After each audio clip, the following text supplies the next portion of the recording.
24 साल के मरेप्पा कट्टमानी का बेरहम कत्ल और अब अशोकनगर पुलिस ने उस खूनी राज से पर्दा उठाते हुए 5 आरोपियों को पकड़ लिया है।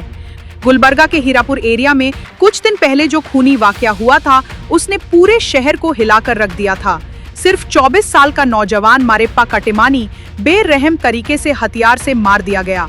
उस वक्त लोगों के जहन में सिर्फ एक सवाल था, आखिर मरेप्पा का कातिल कौन है? और अब पुलिस ने इस खूनी राज से पर्दा उठा दिया है। अशोकनगर पुलिस स्टेशन की टीम ने तेजी से एक्शन लेते हुए इस कत्ल के केस में 5 मुलजिमों को गिरफ्तार कर लिया है। पवन, संजय, राहुल, लक्ष्मीकांत और आदर्श। इल्जाम है कि एक लड़की के मामले पर पैदा हुए तनाजात ने खूनी शक्ल इख्तियार की और इन 5 ने मिलकर मरेप्पा पर बेदर्दी से हमला किया, जिसने उसकी जिंदगी छीन ली।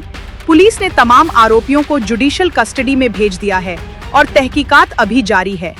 This video is presented by OSM group. आपके घर की क्वालिटी कंस्ट्रक्शन, प्रीमियम इंटीरियर्स और बेस्ट बिल्डिंग मटेरियल्स के लिए OSM रहेगा आपकी बेस्ट चॉइस। फ्री कंसल्टेशन के लिए जरूर विजिट करें OSM ऑफिस।